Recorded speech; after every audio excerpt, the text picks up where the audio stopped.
Alhamdulillah sudah kelihatan.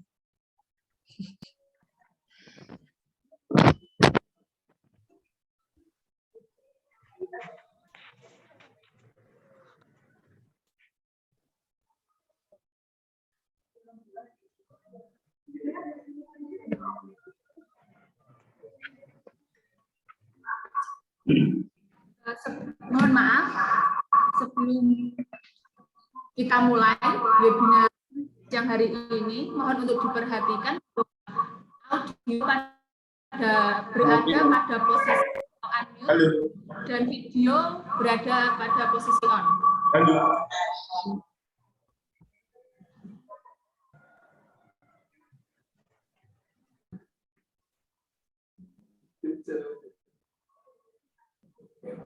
Assalamualaikum warahmatullahi wabarakatuh. Yang terhormat anggota DPR RI Komisi 9 Fraksi PDIP, Bapak Mo Nabil Harun SPD MHum. Yang terhormat Kepala Dinas Sosial Kabupaten Boyolali. Yang kami hormati Ketua Karang Taruna Kabupaten Boyolali beserta seluruh anggota Karang Taruna Kabupaten Boyolali. Yang kami hormati narasumber webinar. Dan yang kami sayangi teman-teman peserta webinar dalam rangka Bulan Bakti Karang Taruna pada siang hari ini. Marilah senantiasa kita memanjatkan puji syukur kehadirat Allah, Tuhan Yang Maha Esa, yang selalu melimpahkan rahmatnya sehingga pada siang hari ini kita dapat mengikuti webinar kedua dalam rangka Bulan Bakti Karang Taruna ke-61. Marilah acara kita pada siang hari ini dimulai dengan membaca doa menurut agama dan kepercayaan kita masing-masing. Dipersilahkan.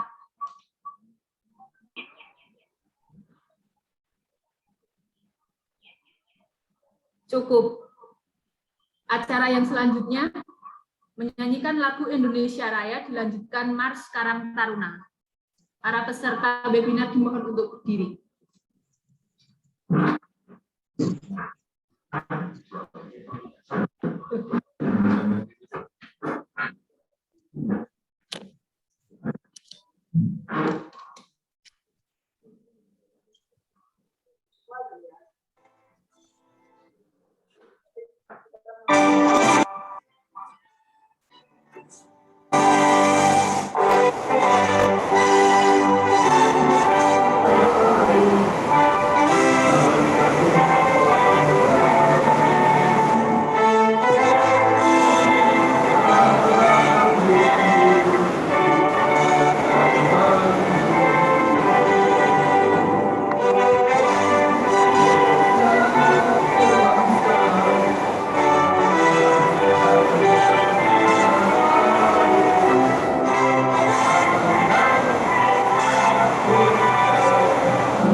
Kenapa nih?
Pancasila,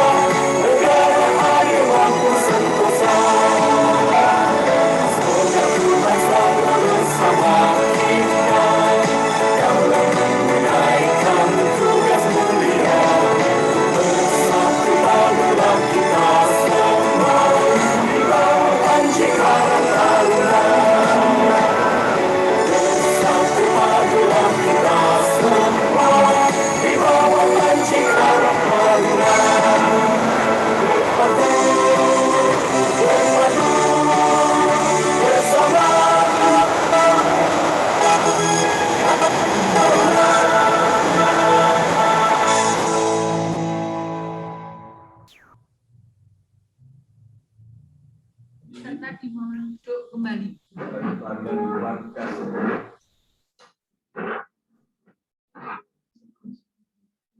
Untuk acara selanjutnya yaitu menyaksikan profil Bapak Moh Nabil Harun SPD MHUM, anggota DPR RI Komisi 9 fraksi PDIP, dilanjutkan dengan sambutan.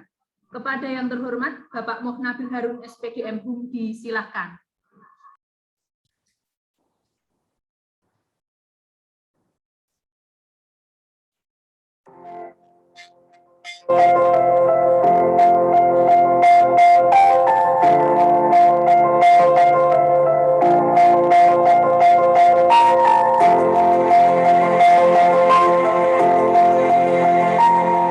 Muhammad Nabil Harun atau akrab disapa Gus Nabil lahir di Temanggung 25 Juli 1984. Gus Nabil merupakan putra kedua dari pasangan Kiai Haji Ahmad Harun Asrori dan Nyai Marhamah. Sejak lahir, Gus Nabil tumbuh di lingkungan pesantren. Tentu saja, Gus Nabil merupakan cucu Kiai Asrori Ahmad dari Magelang.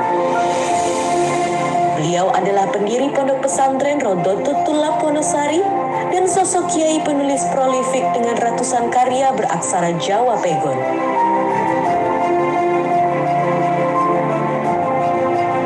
Buyutnya, yaitu Kiai Khalil Harun dari Kasingan, Rembang, adalah kiai yang melahirkan banyak ulama besar di Nusantara, seperti Kiai Haji Bisri Mustafa Rembang, Kiai Haji M. Abdul Hamid Pasuruan, Kiai Haji Mahrus Ali Lirboyo, Kiai Haji Akil Siroj Cirebon, dan Kiai Haji Ali Maksum Krapyak Yogyakarta. Kiai Haji Ahmad Harun Asrori atau yang biasa dipanggil Abah oleh Gus Nabil, wafat ketika Gus Nabil masih kecil. Sepeninggal abahnya, Gus Nabil dididik dengan keras dan disiplin oleh kakek dari garis ibu, yakni Kiai Zakaria Bisri. Selepas menamatkan pendidikan formalnya di SMP Islam Ngadirejo, Temanggung, Gus Nabil dikirim Kiai Zakaria melanjutkan pendidikan di Pondok Pesantren Lirboyo, Kediri, Jawa Timur. Di Pondok Pesantren Lirboyo inilah Gus Nabil mulai menempa dan mengembangkan bakat jurnalistiknya. Ia adalah sosok yang menginisiasi media informasi santri dan masyarakat atau Miskat, majalah resmi terbitan Pondok Pesantren Lirboyo. Gus Nabil juga menjadi kontributor dan aktif menulis di berbagai media massa. Ia juga terlibat dalam penerbitan karya-karya penting. Salah satunya adalah Ahkamul Fuqaha, solusi problematika aktual hukum Islam. Karya ini merupakan kompendium terlengkap yang merekam hasil keputusan Muktamar, Munas, dan Konbes Nahdlatul Ulama. Gus Nabil juga memiliki keahlian dalam bidang kaligrafi, sesuatu yang di kemudian hari mengantarkannya menjadi kurator lukisan. Sejak nyantri di Lirboyo, Gus Nabil telah aktif berkhidmah di kepengurusan Lajnah Ta'lif wan Nasr, sebuah lembaga di lingkungan NU yang bertugas menangani dunia penerbitan dan publikasi. Mengawali kiprah dari NU cabang Kota Kediri, Gus Nabil melanjutkan kiprahnya di tingkat pengurus wilayah Jawa Timur. Hingga kemudian masuk di tingkat pengurus besar Nahdlatul Ulama di Jakarta. Tahun 2010, ia hijrah ke Jakarta untuk berkhidmah di PBNU, menjadi asisten ketua umum PBNU. Memenuhi panggilan Kiai Haji Said Akil Siroj. Sejak 2011, Gus Nabil memulai hikmahnya di pimpinan Pusat Pagar Nusa sebagai anggota di Departemen Media dan Litbang. Dilanjutkan pada masa khidmah 2012 hingga 2017, Gus Nabil mengemban amanah sebagai Sekretaris Umum Pagar Nusa. Hingga akhirnya pada 5 Mei 2017, saat Kongres ketiga Pagar Nusa di Padepokan Pencaksilat Taman Mini Indonesia Indah, Gus Nabil terpilih secara aklamasi menjadi Ketua Umum Pimpinan Pusat Pagar Nusa. Hingga saat ini, Gus Nabil masih merangkap sebagai Koordinator Sekretaris Pribadi atau Korspri, Ketua Umum PBNU. sekaligus menjadi mustasyar di pengurus cabang istimewa NU Taiwan dan Hong Kong. Pada tahun 2019, Gus Nabil diperintah oleh Kiai Sepuh NU untuk mencalonkan diri dalam pemilihan legislatif Dewan Perwakilan Rakyat Republik Indonesia. Gus Nabil ditugaskan menjadi calon legislatif DPR RI dari Partai PDI Perjuangan daerah pemilihan 5 Jawa Tengah, yang meliputi wilayah Sukoharjo, Surakarta, Boyolali, dan Klaten. Hingga akhirnya ia terpilih, mengemban tanggung jawab dan berkhidmah menjadi anggota Komisi 9 DPR RI, fraksi PDI Perjuangan. Sebagai wakil rakyat, Gus Nabil sadar ada tanggung jawab dan amanah besar rakyat berada di atas bahunya. Ia tidak hanya seorang legislator yang betah duduk berjam-jam di kursi Senayan, membahas berbagai kebijakan. Ia adalah sosok yang juga selalu turun langsung ke masyarakat, berinteraksi kepada mereka secara langsung untuk menyerapnya, kemudian membawa aspirasi-aspirasi itu ke ruang rapat komisinya. Ia selalu teringat apa yang dikatakan Bung Karno, "Aku ini bukan apa-apa kalau tanpa rakyat. Aku besar karena rakyat, berjuang karena rakyat, dan aku penyambung lidah rakyat."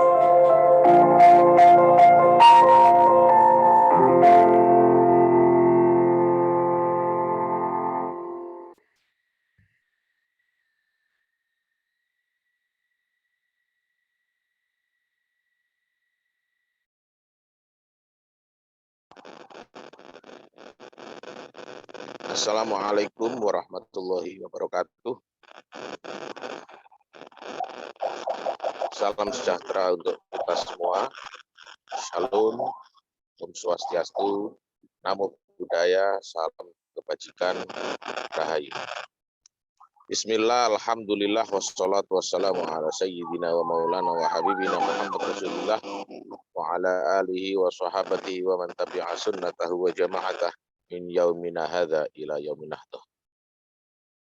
Yang saya hormati Bapak Ribut Budi Santoso dan seluruh kawan-kawan yang hadir pada webinar kali ini, webinar kedua dengan yang bertajuk Peran Karang Taruna dalam Penanganan Pandemi COVID-19. Dengan mengucap puji syukur kehadirat Tuhan Yang Maha Kuasa, karena pada siang sehari ini kita diberikan kelancaran, kenikmatan, dan kesehatan untuk sama-sama dapat menyediakan waktu kita untuk mengikuti webinar ini. Yang kedua, sholawat serta salam semoga tetap teraturkan kepada junjungan kita Nabi Agung Muhammad SAW. Semoga lantunan sholawat akan berbuah syafaat baik di dunia maupun di akhirat. Hadirin sekalian yang saya muliakan, pada awalnya saya menyatakan tidak bisa hadir di acara ini dan rencananya ingin menyampaikan sambutan dalam bentuk video. Awalnya begitu, namun karena saya melihat acara ini sungguh luar biasa pentingnya, luar biasa sekali acara ini, maka saya upayakan semaksimal mungkin untuk kemudian dapat hadir di acara kali ini. Kebetulan saya baru saja mendarat landing dari Manado, Sulawesi Utara untuk dalam rangka kunjungan kerja Komisi 9 DPR RI. Alhamdulillah juga terlaksana dengan lancar. Pada siang hari ini, kenapa saya mengharuskan diri untuk hadir secara virtual, karena beberapa kali Pak Ribut ini juga hadir di Rumah Sambung. Bagi saya itu sebuah kehormatan yang luar biasa, karena Rumah Sambung juga sama saja dengan rumah saya, maka kehadiran beliau merupakan hutang bagi saya. Nanti saya akan dalam di waktu-waktu yang akan datang akan hadir dan sowan ke kediaman beliau. Dan ini juga masih di jalan ini, belum bisa duduk dengan nyaman gitu. Jadi mohon maaf nanti kalau ada suara-suara yang agak mengganggu. Hadirin sekalian yang saya muliakan, ketika Karang Taruna kemudian menyelenggarakan webinar ini, kemudian kita ingin membedah peran Karang Taruna dalam penanganan pandemi COVID-19, ini merupakan judul yang sangat tepat. Ya. Mengapa? Karena saya terikat pesan ataupun dawuh Bung Karno bahwa berikan aku 1000 orang tua, maka akan aku cabut Semeru dari akarnya. Berikan aku 10 pemuda, maka akan aku guncang dunia. Kita tahu bahwa peran pemuda menjadi sangat penting. Alhamdulillah, saya juga masih termasuk bagian dari pemuda, karena kalau lihat tadi kelahirannya 84, berarti umur saya masih 37. Jadi masih masuk bagian Karang Taruna. Ini apalagi di Boyolali ya, saya merasakan betul bagaimana kompak kemudian solidnya masyarakat Boyolali dalam menangani pandemi COVID-19, khususnya bagian preventif yaitu vaksinasi. Kemarin saya bersama teman-teman tim dari Jakarta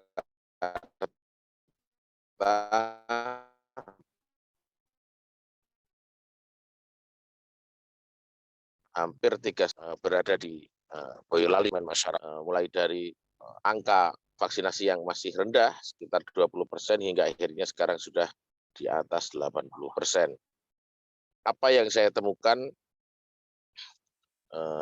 selama vaksinasi itu berjalan, tanpa bermaksud mengecilkan kabupaten yang lain, saya melihat Boyolali adalah kabupaten yang paling luar biasa karena hampir seluruh stakeholder, seluruh elemen masyarakat betul-betul bisa solid, bisa kompak, bisa bersatu padu. Jadi mulai dari Dinkesnya, mulai dari Polresnya, mulai dari TNI-nya, Kodimnya, dan seluruh masyarakat bisa kompak dan solid. Dan kunci sukses dari vaksinasi di Boyolali adalah bagaimana vaksinasi ini bisa diselenggarakan di tingkat desa. Vaksinasi berbasis desa. Ini yang kemudian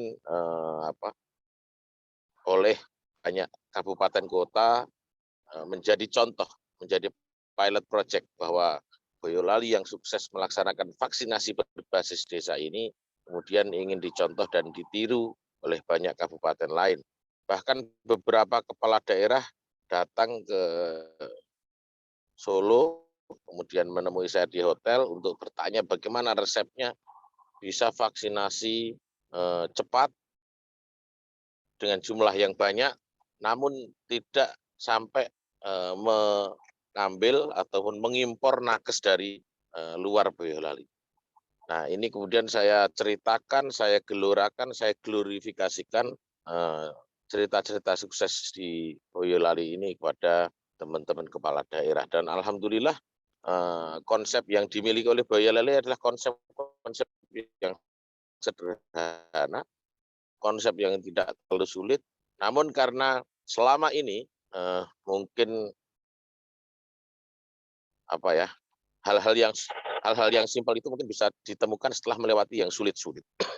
Nah, vaksinasi berbasis desa ini memang menjadi kunci penting dalam suksesnya vaksinasi, dan tentu itu juga tidak lepas dari peran serta teman-teman Karang Taruna.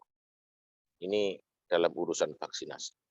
Kemudian ketika vaksinasi angkanya sudah cukup tinggi, ya, maka berikutnya adalah bagaimana di tengah-tengah pandemi ini Karang Taruna bisa mengambil posisi, mengambil peran yang strategis sehingga betul-betul bisa menghadirkan kebaikan di tengah-tengah masyarakat, kebaikan di tengah-tengah rakyat. Saya kira apa yang terjadi di Boyolali, kesuksesan yang ada di Boyolali tinggal diteruskan saja, karena kalau saya ibaratnya di sini ingin memberikan saran dan masukan, saya kira tidak perlu, karena Boyolali ini sendiri secara natural sudah luar biasa. Pemudanya, kemudian senior-seniornya, semuanya sudah bisa klop, ya, bisa kompak, bisa bersatu padu. Justru Boyolali ini harus menjadi contoh dari tempat-tempat lain. Di tengah-tengah pandemi ini kita masih akan menghadapi gelombang ketiga, ancaman gelombang ketiga, yaitu di libur Nataru, libur Natal dan Tahun Baru. Saya kira Karang Taruna bisa segera membantu pemerintah bagaimana menghambat supaya mobilitas ini tidak kemudian bisa menyebabkan persebaran COVID-19 yang baru. Saya kira penting pada teman-teman Karang Taruna untuk menyiapkan langkah-langkah taktis, langkah-langkah strategis, namun tidak membebani masyarakat karena mobilitasnya dibatasi ya di Nataru ini. Saya kira di Boyolali bisa diambil langkah-langkah yang baik, langkah-langkah yang luar biasa, sehingga bisa kembali dicontoh oleh kabupaten lain ataupun daerah lain. Saya kira itu yang ingin saya sampaikan pada kesempatan kali ini. Saya mengucapkan selamat dan sukses atas webinar Karang Taruna ini. Saya sudah melihat sendiri bagaimana peran Karang Taruna dalam menangani pandemi COVID-19 di Boyolali. Ini tinggal diteruskan saja, tidak perlu ada yang saya komentari, karena semuanya sungguh sudah bagus. Dan pujian saya ini bukan pujian yang manis di bibir, tapi memang saya sudah melihat di lapangan, saya betul-betul merasakan di lapangan, sehingga kalau ada pihak yang tidak mengapresiasi, saya kira itu naif sekali, karena peran pemuda di Boyolali sungguh sangat bisa diandalkan. Saya kira itu yang dapat saya sampaikan pada kesempatan kali ini. Semoga kita bisa segera berjumpa di kesempatan-kesempatan yang lain, bertemu secara langsung, bertemu secara fisik, yang akhirnya kita bisa saling menyambungkan rasa, menyambungkan energi. Dan sekali lagi saya mohon doa restu kepada panjenengan semua, semoga dalam menjalankan amanah dan tugas yang sungguh mulia ini diberikan keselamatan, ya, karena banyak juga teman-teman yang tidak selamat, makanya ini mohon doanya supaya selamat. Dan saya juga mohon maaf apabila dalam penyampaian pengantar kali ini ada tutur kata yang kurang berkenan di hati panjenengan semua. Akhirnya syukran wa tumtum fil khairi wal barakati wan najah wa huwal muwaffiq ila thoriq. Assalamualaikum warahmatullahi wabarakatuh. Waalaikumsalam.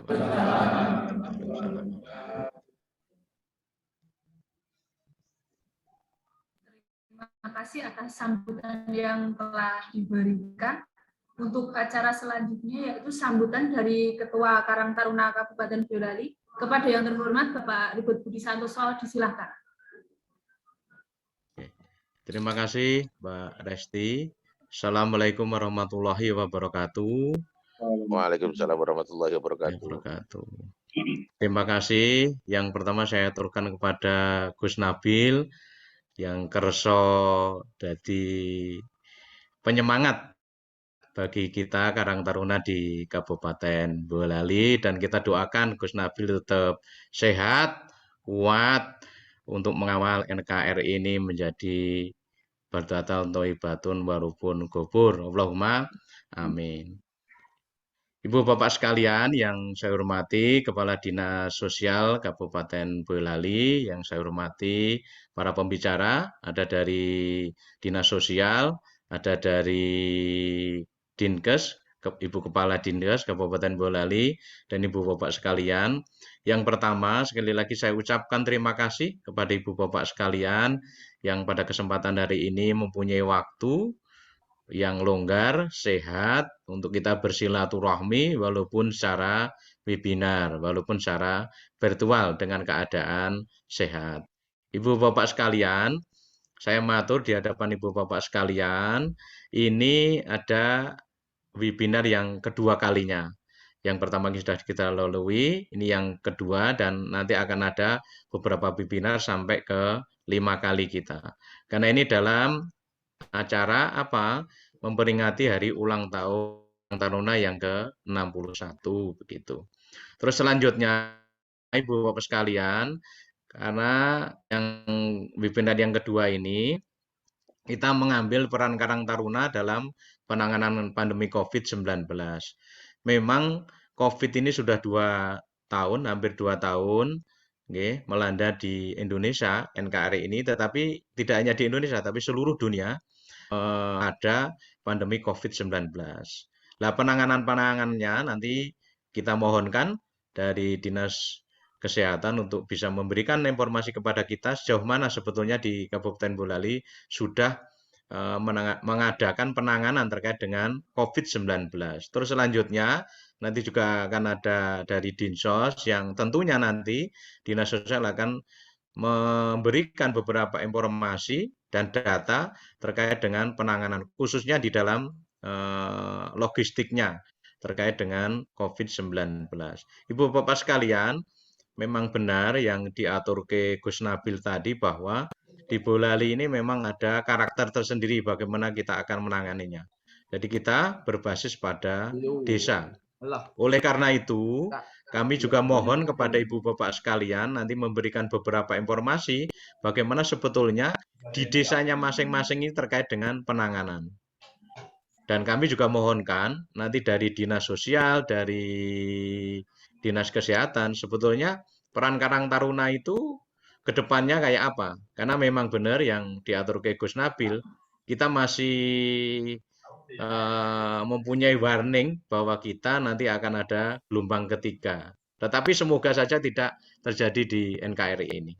Mungkin itu yang bisa saya sampaikan. Sekali lagi, atas nama pribadi dan atas nama kelembagaan Karang Taruna, saya mengucapkan terima kasih yang tidak terhingga kepada Gus Nabil yang sudah kerso atur di hadapan teman-teman, kawan-kawan Karang Taruna, kepada Dinas Sosial, kepada Dinas Kesehatan yang pada kesempatan hari ini rawuh dan meluangkan waktu untuk bersilaturahmi walaupun melalui virtual. Mungkin itu yang bisa saya sampaikan. Semoga acara hari ini juga membawa keberkahan, kebarokahan bagi kita semua. Allahumma amin. Terima kasih. Matur nuwun. Wallahumma biqil muthoriq. Wassalamualaikum warahmatullahi wabarakatuh. Waalaikumsalam. Sebelum kita ke acara selanjutnya, mohon untuk foto dulu bersama-sama dengan peserta. Mohon dibuka dulu videonya. Videonya mohon di-on-kan.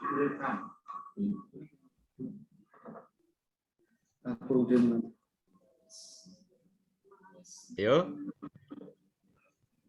Pak Naryo. Oke, saya bani ya. Saya bani Mbak Resti ya. Dia bani Mbak Resti. Yo. Siap. 1, 2, 3. Lembar yang satunya. Lagi, sekali lagi. 1, 2, 3. Oke. Cukup. Oke, Terima kasih. Untuk acara yang selanjutnya itu pemaparan materi.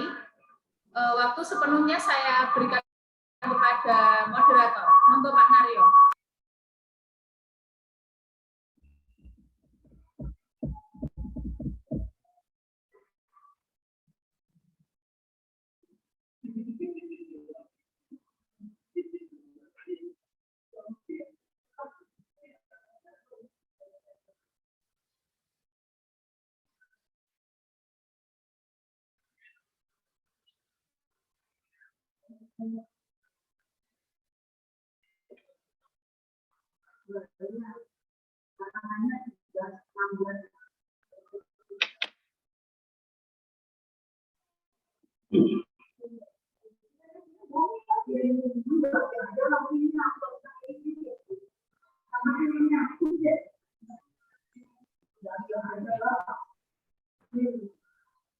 Amati.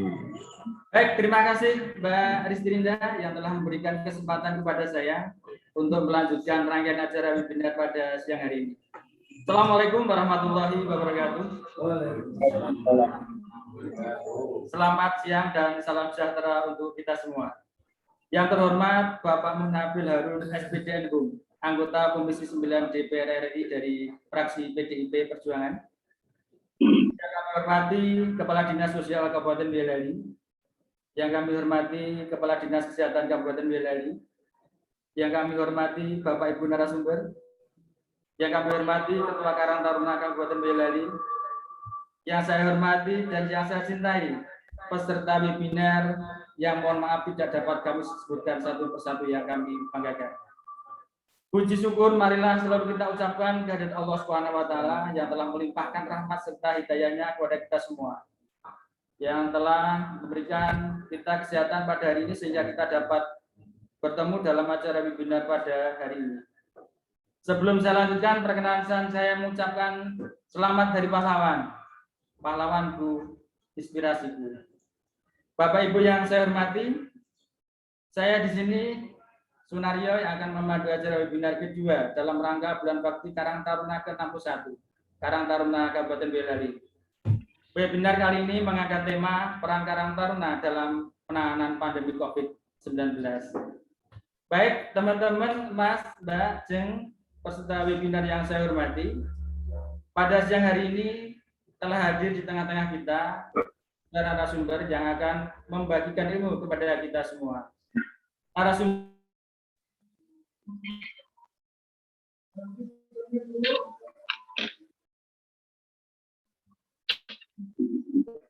yang pertama nanti dari Dinas Sosial Kabupaten Sarjana, Kepala Bidang Perlindungan dan Jaminan Sosial Dinas Sosial Kabupaten Boyolali. Baik, saya sapa dulu Pak Ahmadi. Assalamualaikum Bapak Ahmadi. Waalaikumsalam warahmatullahi wabarakatuh. Apa dari Bapak sehat? Alhamdulillah Bapak. Alhamdulillah, doa penjenengan Mas, saya sehat, panjang umur. Terima kasih telah berkenan meluangkan waktu untuk berbagi ilmu pada siang hari ini. Untuk narasumber yang kedua adalah dari Dinas Kesehatan Boyolali. Saya sapa dulu Ibu Dr. Puji Astuti MN. Selamat siang Ibu. Selamat siang. Salam kenal ya. Hari ini sehat Ibu. Alhamdulillah sehat. Alhamdulillah. Semoga kita semua selalu diberi kesehatan. Amin. Saya juga ingin menyapa teman-teman peserta webinar yang bergabung pada siang hari ini. Assalamualaikum Mas Mbak Jeng, gimana kabar? Baik, terima kasih. Bapak Ibu rekan-rekan peserta webinar yang saya hormati, hampir 2 tahun pandemi COVID-19 melanda negeri ini. Menjadi kewajiban bagi kita semua untuk bahu-membahu, bergotong royong, membantu pemerintah keluar dari situasi pandemi ini. Karang Taruna sebagai organisasi kepemudaan yang bersentuhan langsung dengan masyarakat, mempunyai peran dan tanggung jawab sebagai penggerak di tengah-tengah masyarakat untuk dapat keluar dari pandemi ini. Apa yang bisa dilakukan oleh Karang Taruna? Marilah kita diskusikan bersama dalam webinar ini yang mengambil tema peran Karang Taruna dalam penanganan COVID-19. Baik, untuk pemaparan materi yang pertama, nanti akan disampaikan oleh Bapak Ahmadi dari Dinas Sosial Kabupaten Boyolali. Namun sebelumnya mohon izin Bapak, untuk pemaparan materi nanti kita berikan waktu selama 25 menit dan nanti akan dilanjutkan dengan sesi tanya jawab. Dan teman-teman yang hadir pada siang hari ini sambil menyimak pemaparan dari narasumber, apabila ada pertanyaan bisa dituliskan di chat. Ada gift 10 menarik untuk penanya terbaik yang nanti akan diumumkan di akhir sesi acara pada siang hari ini. Bapak Ibu sekalian, langsung saja waktu kita sampaikan kepada Bapak Ahmadi. Waktu sepenuhnya kami persilakan. Terima kasih waktu yang diberikan kepada saya. Halo teman-teman, Assalamualaikum warahmatullahi wabarakatuh. Waalaikumsalam. Bisa diterima suara saya dengan baik ini ya? Bisa diterima? Bisa Pak, bisa. Oke, siap, terima kasih. Yang terhormat Bapak Gus Nabil Harun SPD NHUM, Komisi 9 DPR RI, Yang saya hormati Bapak Ibu Budi Santoso SP, Ketua Karang Taruna Kabupaten Boyolali. Nah, sekarang ini Dewan Kabupaten Boyolali. Saya sering ketemu dengan Pak Ribut ini. Tapi nggak ngajak ribut Pak ya. Jadi kita diskusi dengan Pak. Yang saya hormati Dr. Puji Astuti, teman kami sebagai narasumber kali ini. Ya, sehat Bu. Dan tidak kami lupakan teman-teman Karang Taruna Kabupaten Boyolali yang dalam kaitannya ini ada sebagai peserta webinar dalam rangka hari ulang tahun Karang Taruna yang ke-62. Selamat ulang tahun Karang Taruna, semoga sukses dan selalu bermanfaat untuk bangsa dan negara ini dan untuk agama kita. Kemudian yang saya cintai dan sebagian Mas Sunario, ini pengurus Karang Taruna Kabupaten Boyolali sebagai moderator, dan Mbak Resti Ridho, ini juga pengurus Karang Taruna Kabupaten Boyolali sebagai presiden. Ini kayaknya saya kerapi kalau memanggil teman-teman Karang Taruna peserta webinar juga kita guys. Ya, halo guys, ya, keren kan? Saya yakin bahwa Karang Taruna ini masih relatif muda, dengan saya pasti muda Anda sekalian ya. Dan saya ini sudah 58. Jadi untuk tahun 2021 pada bulan November ini mungkin saya sudah menginjak pada tahun yang ke-58. Jadi usia saya sudah 58. Jadi tinggal menghitung hari Pak, berikut ini saya. Selebihnya itu kami sudah harus purna tugas. Puji syukur Alhamdulillah dari bersama-sama kita senantiasa kita panjat kehadirat Allah Tuhan yang Maha Besar atas curahan limpahan rahmat dan nikmatnya berupa kesehatan, sehingga pada kesempatan kali ini pada siang hari ini kita masih diberikan kesempatan untuk bersatu walaupun dengan webinar ini.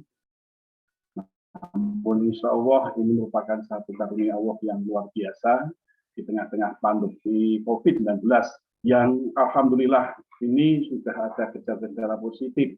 Artinya dengan semangat kita, kebersamaan kita, kepedulian kita, insya Allah itu bisa tertekan, bisa tereliminir dengan baik, sehingga untuk khususnya di Kabupaten Boyolali ini statusnya sudah level 2. Sehingga kita sudah agak longgar. Gitu. Namun demikian, tetap kita harus berhati-hati dan tetap menjaga protokol kesehatan di dalam satu aktivitas kegiatan kita sehari-hari, dan selalu ada pengendalian. Jangan sampai seperti yang disampaikan tadi beliau Bapak Mukarram, Bapak Gus Nabil tadi, dan Pak Dubes juga menyampaikan nanti ada ini yang gebrakan yang ketiga ini. Ini insya Allah jangan sampai terjadi. Yang kemarin sudah terjadi, sekarang untuk yang akan datang yang diprediksikan pada bulan Desember ini jangan sampai terjadi. Biarpun nanti ada Natal, tetapi insya Allah Boyolali harus bisa mengkondisikan sehingga betul-betul nanti terputus mata rantai lajunya perkembangan COVID-19. Saudara-saudara sekalian, untuk penanganan COVID-19, Dinas Sosial ini punya peran, artinya banyak tugas sekali yang memicu kesibukan kita. Utamanya adalah penanganan pada masyarakat yang terkena dampak daripada COVID-19. Jadi kebanyakan itu yang kami tangani, yang kami bantu itu adalah karena dampak daripada COVID-19. Semuanya itu merujuk pada kebijakan pemerintah, baik dari dari pusat maupun provinsi sampai daerah. Itu betul-betul sangat luar biasa kebijakan pemerintah. Itu betul-betul kepedulian terhadap rakyatnya, masyarakatnya. Itu luar biasa sekali. Hingga terbit keputusan Presiden Republik Indonesia yang nomor 7 tahun 2020 tentang munculnya gugus atau gugus tugas percepatan penanganan corona atau COVID-19. Itu yang tertanggal pada tanggal 13 Maret 2020. Yang kedua adalah keputusan Menteri Sosial Mensos Republik Indonesia nomor 54/HUK/2020 tentang pelaksanaan bantuan sosial sembako dan bantuan sosial tunai penanganan dampak corona atau virus 19. Ini sebagai dasar dari kebijakan pemerintah di dalam menangani atau memutus mata rantai pada perkembangannya COVID-19 yang sejak Maret 2019 itu sudah muncul, sudah mulai ada. Itu tidak hanya untuk Indonesia saja, bahkan itu sudah masuk ke seluruh dunia.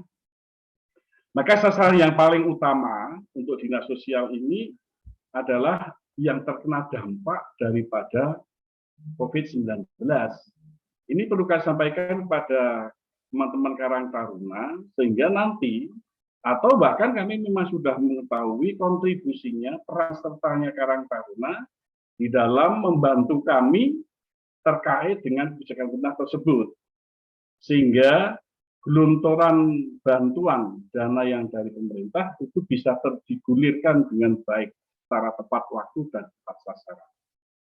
Utamanya adalah sasaran yang perlu mendapat perhatian kepada pemerintah terhadap masyarakat adalah terutama orang-orang yang tidak mampu yang terkena dampak daripada COVID-19. Nah, itu bisa kami sampaikan adalah orang yang terdaftar dalam DPKS, kemudian jumlah yang terdaftar dalam DPKS tetapi non program, kemudian penerima PKH program keluarga harapan dan penerima perluasan PKH serta juga penerima program sembako dan yaitu penerima program perluasan sembako.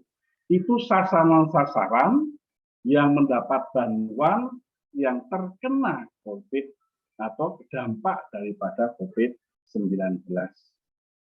Di antaranya di situ adalah berebut jaminan pengaman sosial berupa bantuan dari Kemensos.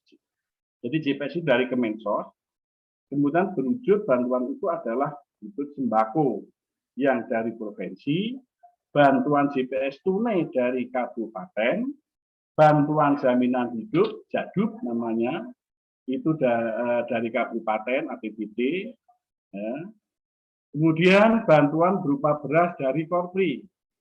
Jadi Korpri ini khususnya di Kabupaten Boyolali itu mempunyai kepedulian. ASN yang ada di Boyolali itu mengumpulkan donatur, yaitu berupa beras yang dibagikan kepada terdampak, baik itu yang ada di Boyolali maupun di luar Kabupaten Boyolali. Dan bantuan langsung tunai dari dana desa.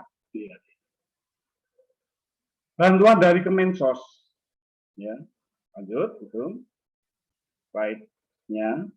Bantuan dari Kemensos itu bantuan sosial tunai, yaitu BST yang dengar dengan BST, nilainya itu 600.000 per kakak.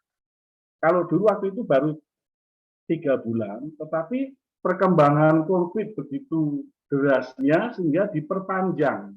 Dari awalnya itu dari bulan Mei, April, Mei sampai Juni. Tapi setelah itu ada perpanjangan waktu terus.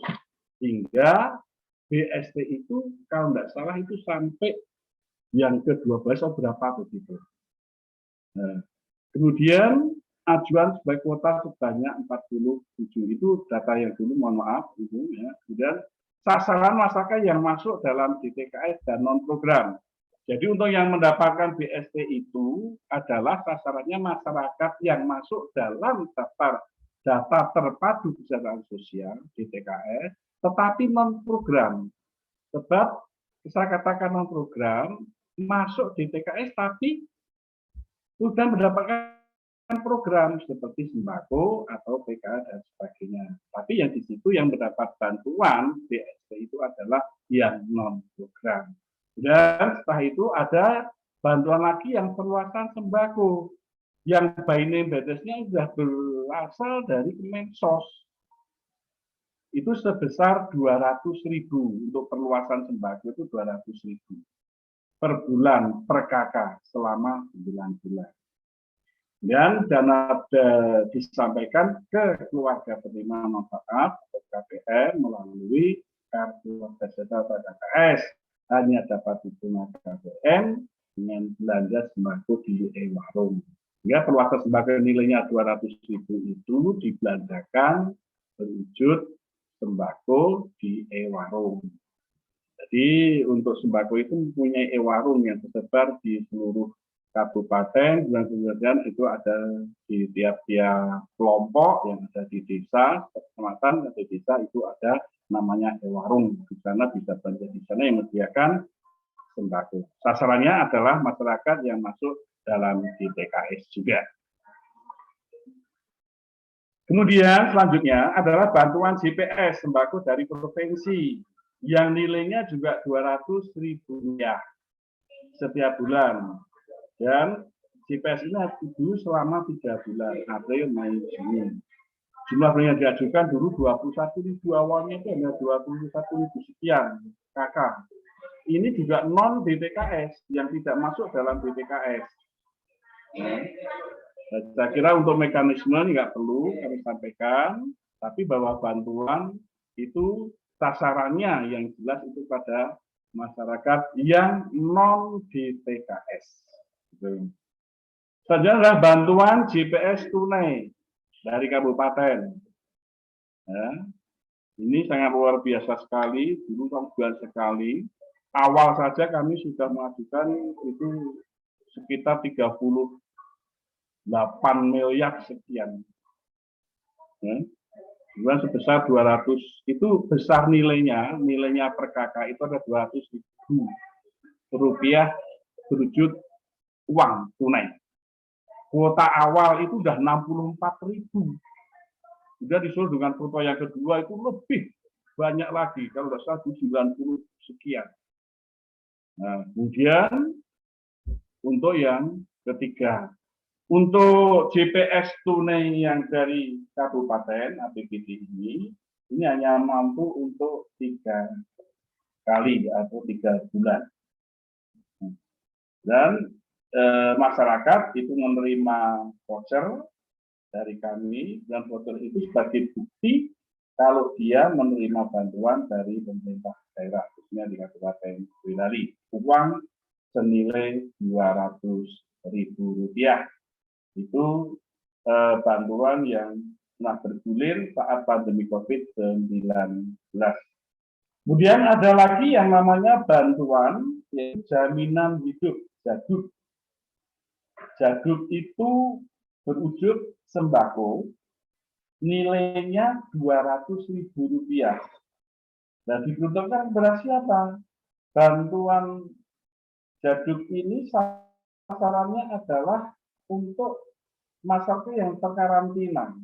Awalnya itu adalah ODP dan PDP. Tapi setelah itu berkembang kepada masyarakat yang terkarantina, yang melakukan isolasi mandiri. Itu dampak dari COVID-19 juga. Hasilnya, siapa yang dikarantina, itu hasil tracking. Hasil tracking yang itu dilaksanakan oleh BPBD dan Dinas Kesehatan. Nah, melalui Puskesmas atau kesehatan yang lain, itu melaporkan bahwa di sana ada masyarakat yang terkarantina dan melakukan isolasi mandiri atau karantina mandiri. Itulah kami berikan jaminan hidup namanya. Per kakak itu nilainya 200.000 rupiah. Setiap kakak mendapat itu untuk selama 14 hari. kalau satu kakak itu asumsinya adalah 4 anggota keluarga. Gitu. Kalau lebih dari 4 anggota keluarga, maka dia mendapat 2 paket. Gitu. Itu bantuan yang kami sampaikan atau yang kita berikan kepada masyarakat yang terkena dampak atau COVID-19. Dan bantuan berupa beras korpri yang perlu disampaikan bahwa beras korpri hasil dari donatur maupun teman-teman ASN di Kabupaten Boyolali itu terkumpul 110 ton waktu itu. Dan kemudian beras itu juga kami alokasikan kepada masyarakat yang terdampak satu kakak itu sebanyak 10 kg. Pasalnya siapa? Itu banyak sekali, itu ada yang namanya buruh Indo, ada ojek online, ada yang di PHK, banyak sekali. Kalau itu ada 11 kriteria yang masuk dalam sasaran untuk diberikan beras korpri itu, yang masing-masing kakak itu adalah 10 kg. Dan waktu itu kami menghabiskan 110 ton bantuan dari ASN untuk beras tersebut.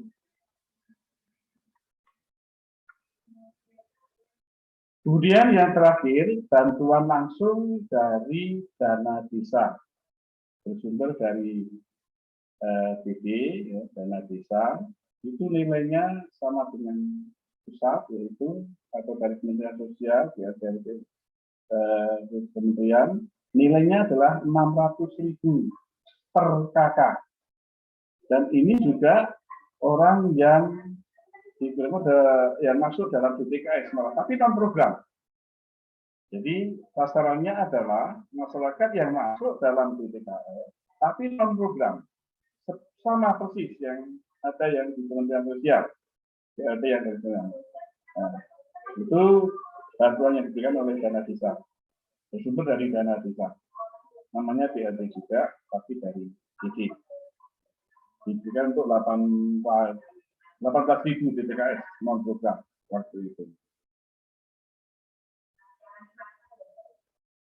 Perlu kami sampaikan teman-teman semuanya bahwa informasi dari Kemensos tentang penyaluran bantuan sosial atau BST itu kemarin atau dulu itu memang proses penyaluran BST melalui Himbara atau kantor pos. Jadi melalui Himbara bagi yang sudah mempunyai rekening. Dan yang kedua melalui kantor pos bagi yang belum memiliki rekening. Ada 2 jalur di dalam penyaluran BST dari Kemensos. Maka kemarin itu dengan mekanisme dan teknis yang sangat rumit sekali karena memang itu terjadi 2 jalur, dari yang melalui Himbara melalui kantor tersebut, sehingga memang ketika itu hasil evaluasi itu terjadi penurunan, itu hal yang wajar karena memang banyak sekali masyarakat, sementara keterbatasan daripada bank BNI maupun kantor pos sendiri, yang notabene bahwa di kantor pos itu hanya ada setiap kecamatan mungkin hanya ada 1 unit kantor pos. Dan melalui Himbara yang BNI itu tidak setiap kecamatan itu ada BNI.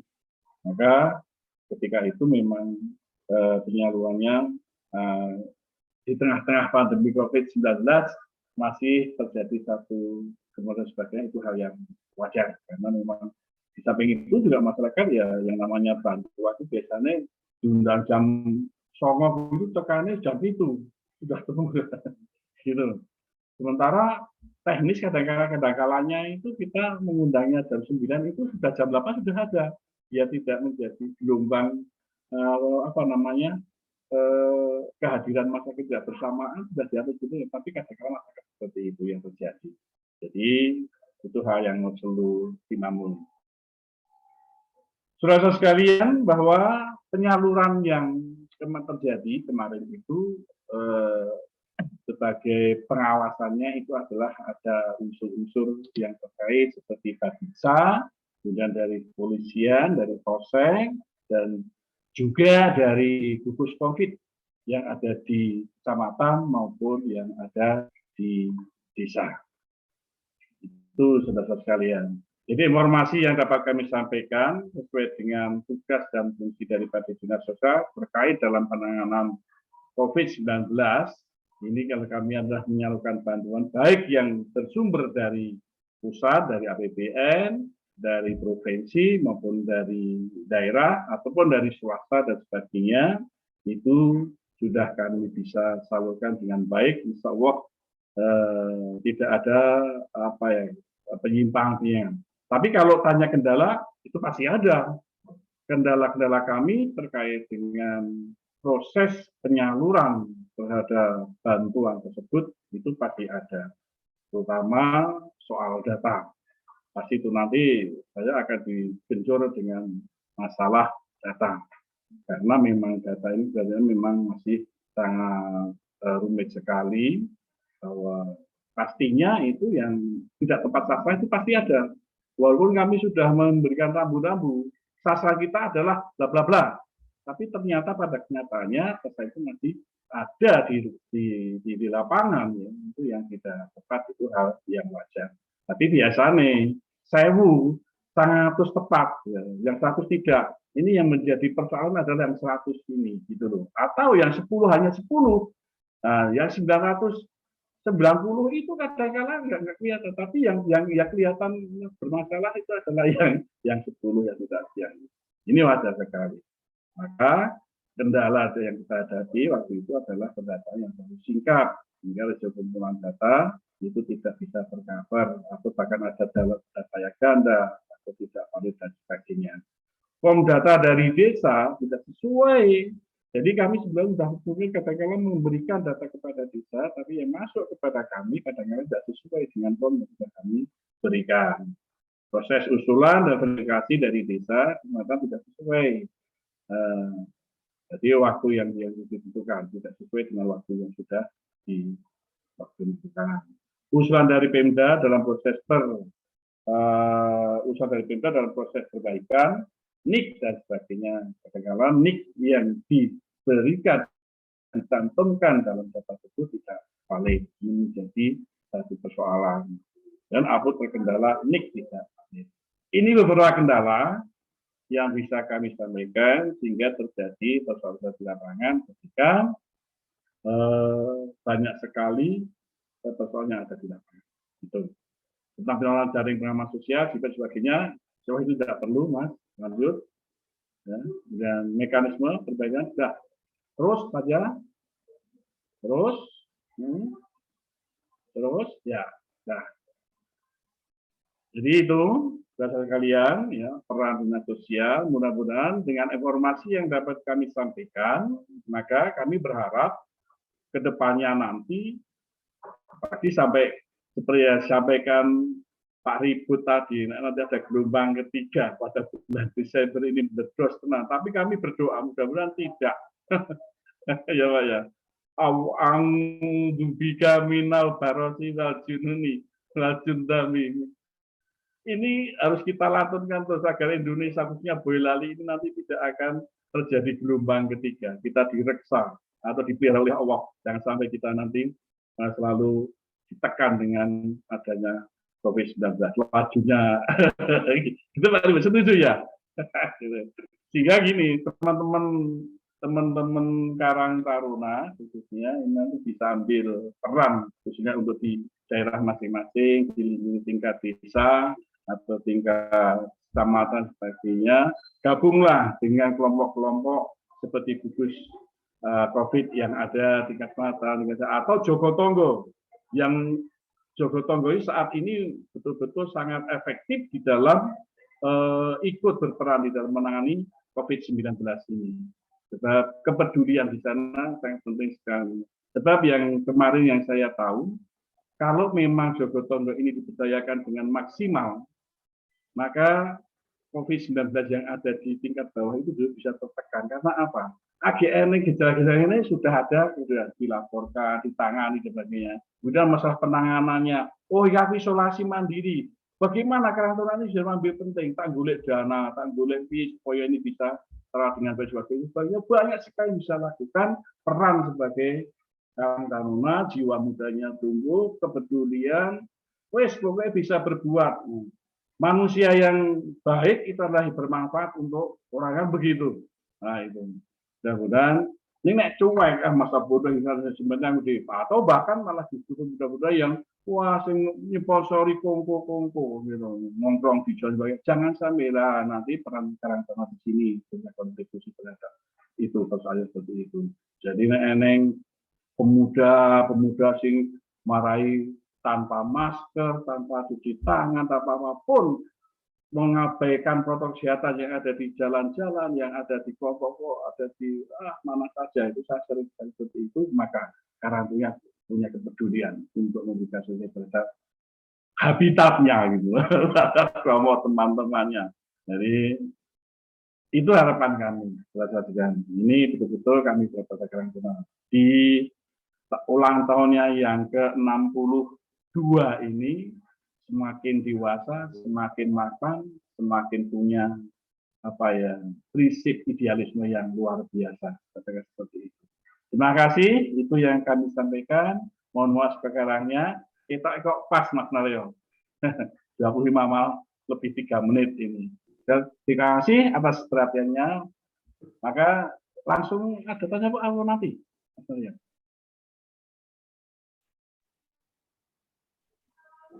Ya, assalamualaikum warahmatullahi wabarakatuh.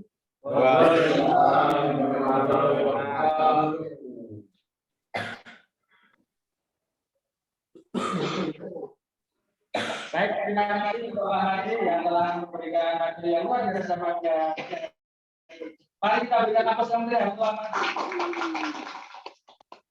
Baik. Mari kita berikan Bapak Ibu Mas Bajeng yang saya siang hari ini sambil nanti menyimak sesi yang kedua, narasumber yang kedua. Saya ingatkan untuk mengisi daftar hadir yang ada di chat, di link.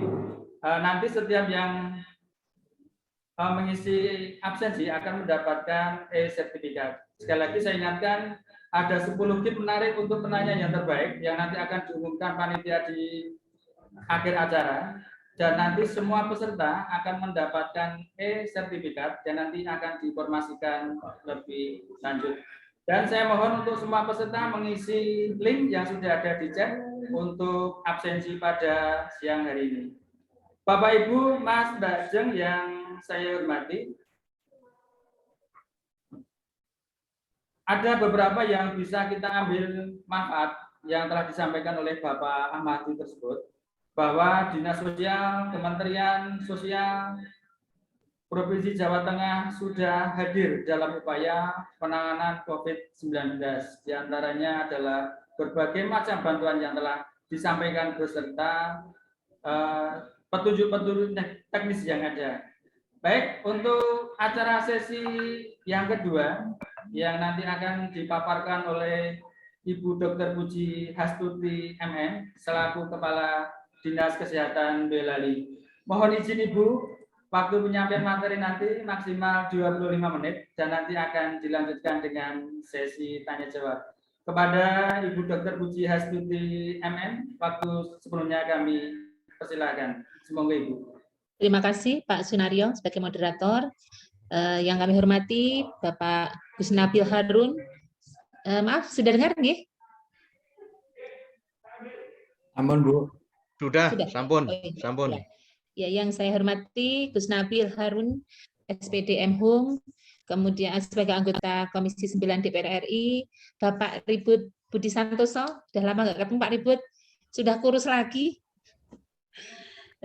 Ketua Karang Taruna Boyolali, makanya beliau selalu awet muda, karena ternyata masih menjadi Ketua Karang Taruna. Dan Bapak Ahmadi sebagai narasumber, Kabid Kes Jamsos, Dinas Boyolali, Jamsos, Dinas Sosial Boyolali, dan pada semua yang pada saat hari ini berkesempatan untuk hadir mengikuti webinar. Marilah kita selalu mengaturkan puji syukur karena limpahan rahmat-Nya kita masih diberikan kesehatan. Alhamdulillah dengan bahagia mengikuti kegiatan webinar kali ini.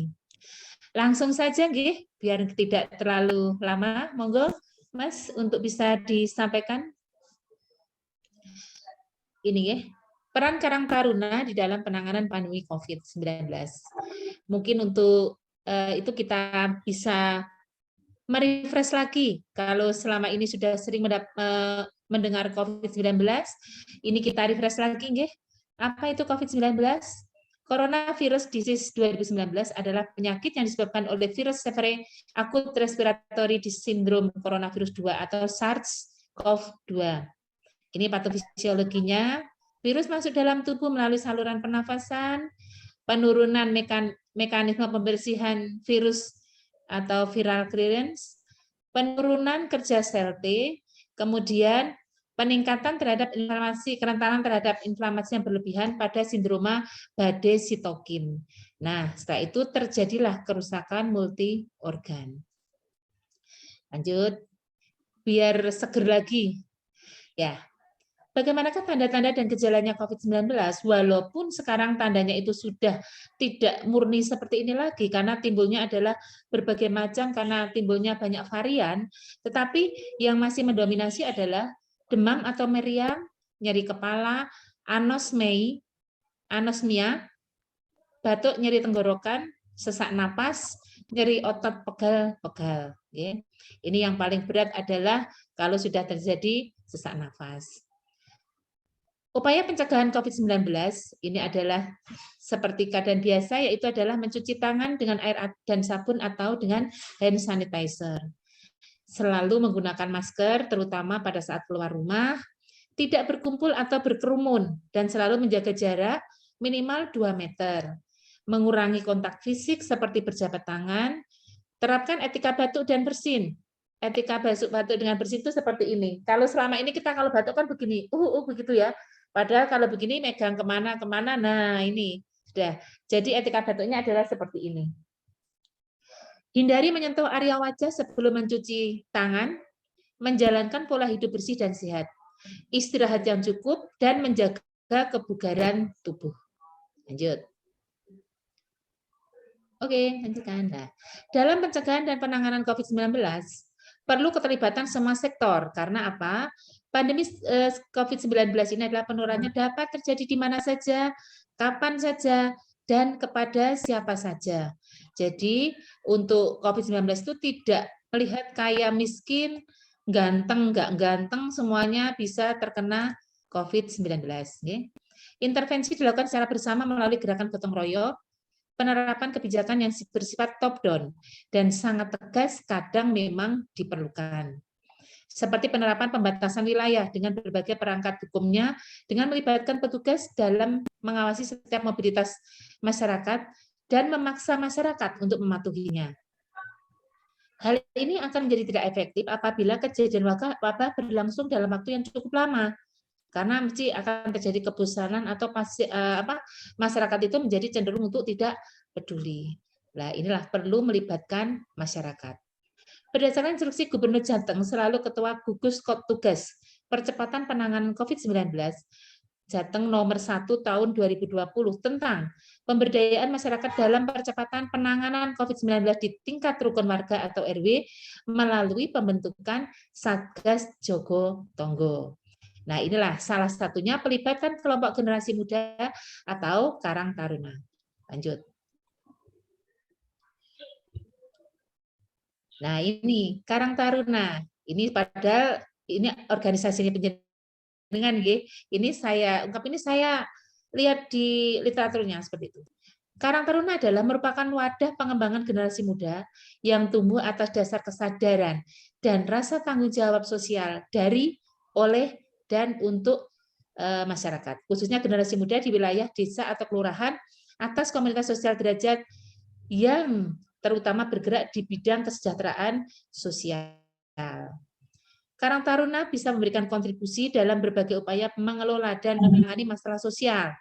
Nah, ini Karang Taruna sebagai pilar sosial dianggap mengenal daerah masing-masing dan itu merupakan kunci utama dari penanganan COVID-19. Karang Taruna bisa membantu menggugah kesadaran masyarakat agar taat pada anjuran pemerintah untuk tetap di rumah saja dan melaksanakan protokol kesehatan. Nah ini, bagaimana peran Karang Taruna dalam pencegahan? Ini, ikut berperan dalam kegiatan Satgas Jogotongo pada 4 pilar, yaitu bidang kesehatan, ini bisa membantu dalam kegiatan tracing, membantu memantau warga melakukan isolasi mandiri maupun karantina mandiri, ikut melaksanakan disinfektan di wilayah desanya masing-masing. Di bidang ekonomi, bisa memberikan jaduk yang tadi sudah disampaikan oleh dari Dinsos, banyak yang bantuan sosial yang bisa disampaikan. Ini mungkin Karang Taruna bisa berperan serta. Ini adalah ikut memberikan jaduk atau bahan makanan dan masakan yang diberikan pada warga yang melakukan isolasi atau karantina mandiri. Di bidang sosial dan keamanan, ini melakukan penertiban protokol kesehatan pada warga yang tidak prokes, mengingatkan warga untuk selalu prokes, menyiapkan alat prokes seperti masker, hand sanitizer di tempat-tempat umum yang ada di desanya. Karena kita melihat bahwa sekarang ini memang kondisi, alhamdulillah, sekarang kejadian COVID semakin menurun, semakin melandai. Nah, ini yang perlu kita jaga adalah masyarakat mulai abai, mulai lalai. Jadi ya rumangsane sudah aman, tanpa masker sudah bebas seperti itu. Padahal sebenarnya prokes itu adalah sebagai benteng pertama untuk kita terhindar dari kuman COVID itu. Jadi untuk prokes mohon untuk apalagi memakai masker itu di tingkat masyarakat harus tetap digalakkan. Di bidang hiburan, memberikan edukasi pendampingan pada warga yang melakukan isolasi atau karantina mandiri, supaya psikologis tetap terjaga, membentuk grup warga, melakukan isolasi untuk memberi hiburan via online. Jadi memang orang yang karantina mandiri, itu memang beban mentalnya itu sangat luar biasa. Seperti mendapatkan aib gitu. Makanya kenapa kemarin itu kita begitu kesulitan untuk mengajak untuk kalau satu sudah terdiagnosa COVID, untuk kita melakukan tracing, untuk kita lakukan pemeriksaan, itu memang butuh pendekatan secara personal sehingga apa yang kita maksud itu bisa tercapai. Karena ya itu tadi, justru malah kadang masyarakat itu seperti menjustis, menghakimi bahwa mergo kowe ning kene desane dadi diisolasi seperti padahal mereka tidak ingin, tetapi memang karena seperti saya bilang tadi, COVID itu bisa mengenai siapa saja. Oke. Yang kedua, ini bisa menjadi enumerator, edukator, dan fasilitator dalam kegiatan pemantauan pemberdayaan di jalan pendataannya. Lanjut. Boyolali ini memiliki kader kesehatan muda yang anggotanya berasal dari Karang Taruna yang dinamakan Sukmadesi. Jadi sukarelawan muda desa siaga. Ini yang sudah kita dilonsingkan kalau nggak salah tahun 2018, pada saat itu tokohnya adalah almarhum Pak Purwoko, yang memang itu adalah sebagai penggerak tidak cuma untuk penanganan COVID, tetapi Kampung Germas pun juga itu ikut berperan serta sangat luar biasa. Ini Sukmadesi merupakan inovasi regenerasi kader kesehatan yang berfokus pada pencapaian strata desa siaga aktif mandiri. Sukmadesi beranggotakan para generasi muda, yaitu anggota Karang Taruna dan pemuda. Lanjut. Kegiatan Sukmadesi dalam pencegahan dan penanganan COVID-19 ini sudah memang betul-betul dilaksanakan, yaitu dengan melakukan kegiatan penyuluhan keliling terkait COVID-19, memberikan sembako atau bakti sosial yang ditujukan pada warga kurang mampu yang terdampak COVID-19. Ketiga, ikut melaksanakan tracing kepada kontak erat COVID-19, mengikuti kegiatan penertiban prokes kepada warga yang tidak taat. Yang kelima, mengikuti kegiatan sosial dari Dinas Kesehatan guna peningkatan pengetahuan yang berkaitan dengan COVID-19. Yang keenam, Ini menjadi edukator, enumerator, dan fasilitator dalam kegiatan pemantauan intensifikasi pemberdayaan jaminan kesehatan tadi. Oke, lanjut. Ini dokumentasi kegiatan Sukmadesi dalam pencegahan dan penanganan COVID-19. Ini kegiatan pembagian masker bagi warga yang tidak menggunakan masker. Lanjut. Ini banyak nih kegiatan penyuluhan keliling yang dilakukan dengan pembagian tim yang bertugas sesuai dengan pembagian lokasi, pengecekan suhu tubuh, pemberian jadwal dan lain sebagainya. Banyak sebenarnya ini. Kita sampaikan di sini sebagian. Lanjut. Anda dapat membuat perbedaan besar. Jadi kita semua itu dapat membuat perbedaan besar. Mundur selangkah, tetap tinggal di rumah, tidak keluar rumah kalau tidak penting, jaga jarak, menggunakan masker, dan sedia hand sanitizer atau terpaksa kalau keluar rumah rajin cuci tangan, akan memperlambat atau meniadakan penularan. Tidak perlu panik, tetap waspada, mari menjaga diri, keluarga, dan lingkungan sekitar. Penyebaran virus corona dapat dicegah. Yang bisa mencegah adalah kepedulian dimulai dari diri sendiri dan juga meningkatkan kepedulian kepada sesama. Salah satunya adalah melalui intensifikasi edukasi pemberdayaan Jogotongo. Lanjut. Terima kasih. Jadi kalau tadi disampaikan bahwa nanti akan ada wacananya adalah ada gelombang ketiga, kami sangat berharap bahwa itu tidak terjadi di Boyolali khususnya dan di Indonesia atau di seluruh dunia tidak akan terjadi. Semua kembali pada diri kita masing-masing. Jadi bagaimana kita melakukan kegiatan prokes itu dengan disiplin. Dimulai dari diri sendiri, kemudian dikembangkan kepada orang lain. Mungkin itu yang bisa kita sampaikan. Mungkin nanti ditanya jawabnya bisa lebih longgar. Mudah-mudahan apa yang saya sampaikan bermanfaat bagi kita semua. Terima kasih. Wassalamualaikum warahmatullahi wabarakatuh.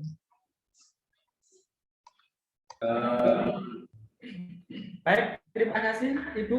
Marilah kita berikan napas yang meriah untuk Ibu Dokter. Bapak, Ibu, Mas, Mbak Jeng yang saya hormati, banyak sekali hikmah ya apa yang telah disampaikan oleh Ibu Dokter tersebut.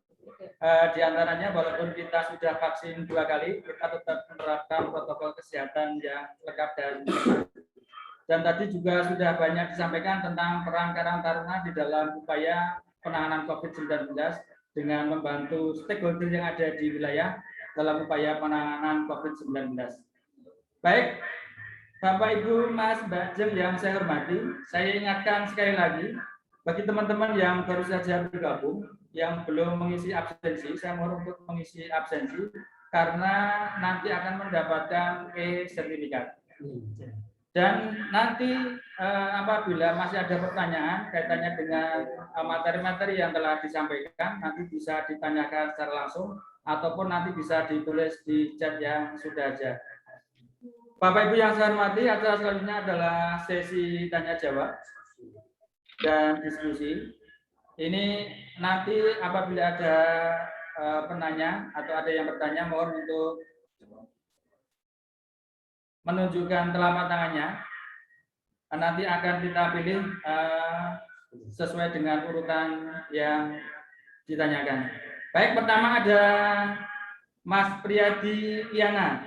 Nanti mohon sebelum bertanya nanti menyebutkan nama, alamat, nanti pertanyaannya untuk siapa. Dan saya mohon untuk pertanyaan nanti disampaikan secara singkat, jelas, dan padat. Demikian, mohon untuk Mas Priyadi, waktu semuanya kami persilahkan. Semoga. Oke, terima kasih. Assalamualaikum warahmatullahi wabarakatuh. Warahmatullahi wabarakatuh. Ya, sangat luar biasa, apresiatif terhadap bapak-bapak, ibu-ibu pemangku kepentingan terkait dengan adanya COVID. Nama saya Priyadi Wiryana.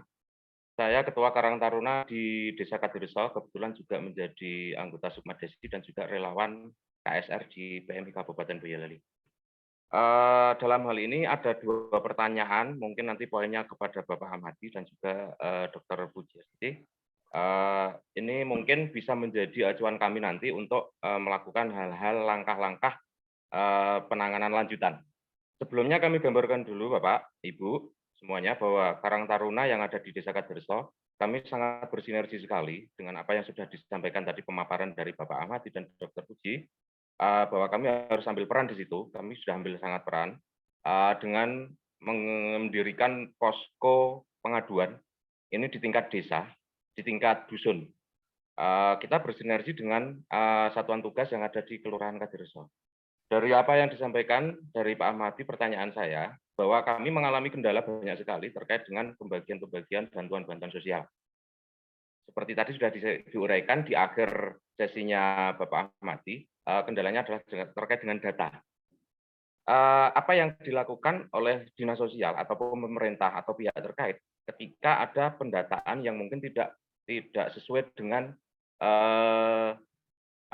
sasaran. Katakanlah ada beberapa yang didapatkan katakanlah bantuan tunai yang diambil dari anggaran DD. Di situ tidak masuk dalam DTKS. Terus ini kan pandemi sudah berjalan hampir 2 tahun, bahkan nanti bisa lebih, karena pandemi setahu saya COVID ini nggak bakalan hilang kecuali kita berdampingan. Ini pasti nanti kan akan berkesinambungan, to be continue. Untuk pendataan baru, apa yang dilakukan dari dinas atau dari pihak-pihak terkait, Bapak? Apakah hanya cukup dengan data yang lama, atau memang akan ada pendataan baru, dan itu sumbernya dari siapa? Karena ketika kami kemarin membantu terkait dengan adanya bantuan-bantuan tersebut, kami mengambil langkah sigap ketika ada warga yang tidak mendapatkan karena tidak terdaftar dalam DTKS. Kami mengedukasi kepada masyarakat yang mendapatkan bantuan, kami bisa untuk memberikan edukasi untuk dibagikan kepada mereka yang tidak masuk dalam data DTKS. Karena bantuan kan tidak diberikan sekali, bertahap kan gitu. Jadi nanti akan dibagi, itu yang kami lakukan. Tapi kami juga pasti akan mendapatkan banyak sekali sindiran-sindiran dari masyarakat. Wah, sedulur dewe yang dibantu. Wah, orang yang dikenal yang dibantu. Ini yang sering terjadi di masyarakat. Jadi kami mohon Bapak, apabila nanti ada pendataan ulang, ini tidak bisa diukur dalam waktu yang lama. Jadi harus sesegera mungkin dan harus ada deadline-nya. Karena pandemi nggak akan berhenti. Bagi kami pemahaman itu. Itu yang terkait dengan pendataan dan nanti yang penerima bantuan sosial. Terus terkait dengan jaduk, apa yang kita ambil langkah, kita dari Karang Taruna mengambil sikap terkait dengan jaduk yang diberikan oleh pemerintah desa, melalui pemerintah desa ya. Itu kadang kan ada keterlambatan, kadang masyarakat sudah selesai karantina, jaduk baru turun. Kami mengambil langkah dengan adanya jimpitan di warga, dengan adanya mal di takmir masjid, kita gunakan itu dulu untuk mencukupi jaduk. Jadi kita sudah ambil langkah sikap yang seperti itu, dan kami minta Pak, akses kami untuk bisa mengambil kebijaksanaan itu. Itu yang untuk Bapak Ahmadi ya. Jadi kapan pendataan ini akan segera terisolasi atau istilahnya terrealisasi ya, terrealisasi sesegera mungkin, biar benar-benar masyarakat yang nanti menerima tepat sasaran, jangan hanya asal pilih atau asal tunjuk. Itu untuk Pak Ahmadi. Untuk yang kedua, Dr. Puji, kami membuat satu bentuk tim Bu di tingkat desa, di tingkat dusun. Tim kami namanya tim kesehatan masyarakat. Ini memang berawal dari adanya pandemi ini. Jadi kami menerima aduan-aduan tentang keluhan-keluhan masyarakat. Isinya tim kami ini adalah teman-teman pemuda, dia yang masih kuliah di perawatan, dia yang masih kuliah di perbidanan, ataupun dia sudah bekerja di rumah sakit ataupun di klinik. Jadi kami bisa bersinergi juga dengan bidan desa untuk hal terkait tim kesehatan masyarakat. Nah, yang kami tanyakan terhadap Ibu, kalau kami penanganan, insya Allah kami sudah melalui protokoler dengan apa yang kami dapatkan dari Dinas Kesehatan, dari PMI, dari Sukmadesi, ataupun dari puskesmas tempat. Kita sampaikan kepada masyarakat untuk edukasi. Pertanyaannya, ini ada 2 kasus, Bu. Di desa kami, ini ada 2 kasus pasca kena COVID. Kemarin satu sudah dibawa ke PKU, itu harus sedot cairan di paru-paru. Sebelumnya yang bersangkutan tidak punya riwayat sakit paru-paru, tapi yang bersangkutan pernah kena COVID. Apakah ini ada dampak atau efeknya dari itu, Bu? Yang satu sekarang saat ini masih berada di rumah sakit dengan KSU-nya itu kejang, kemudian sampai berkeringat, kemudian tingkat kesadarannya menurun, dan ini masih ditangani di rumah sakit. Dan yang bersangkutan juga pasca kena COVID. Jadi sebelumnya pernah kena COVID. apakah ada istilahnya kejadian-kejadian setelah kena COVID itu terkait dengan penyakit-penyakit itu, dengan pengaruh dari COVID itu, Bu. Mungkin itu saja yang kami tanyakan. Sekali lagi terima kasih. Kami sangat bangga sekali berada di tengah-tengah ini, di webinar ini, dengan bapak-bapak, ibu-ibu yang sangat berkompeten tentunya.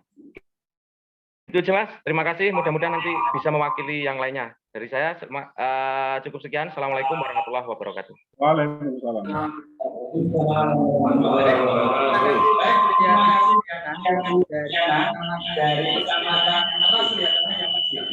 Tadi ada beberapa pertanyaan yang ditujukan kepada Bapak Amati kaitannya dengan ulang tahun baru dan juga kaitannya dengan Dagdikbud yang penyalurannya setelah